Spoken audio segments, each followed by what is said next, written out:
You are welcome to 15 minutes on book club. My name is GB. On book club, all we used to do is that we review books, we summarize books, and we review great books. I must mention that books on personal development, Christian books, or even fictions. Yes, that is what we do on our platform, and I hope you have been reading too.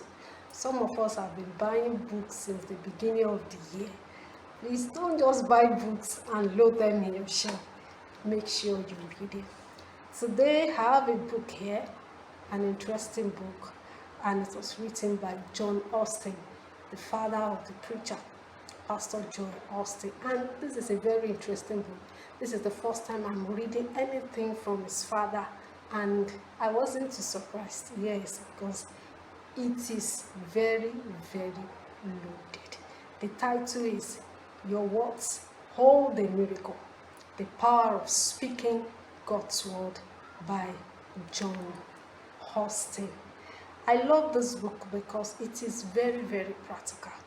There are examples there, and what it was trying to say in essence is that as believers, as God's children, God has put so much power in our mouths, in our words, especially when we speak his own words.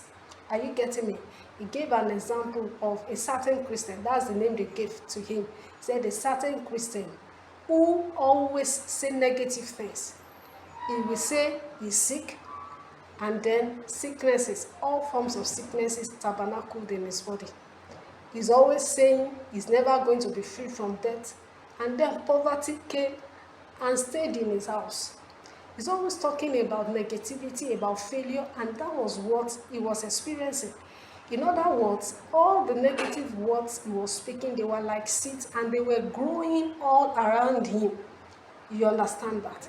And then right in this book, I also love the example that he gave about his wife, that there was a time, I think it was in 1980 or so, that she was diagnosed of cancer. The wife of John Austin was diagnosed of cancer, and doctor said she wouldn't be able to live beyond a particular time. She said the wife just came home, and then she went through scriptures and brought out 93 scriptures on healing.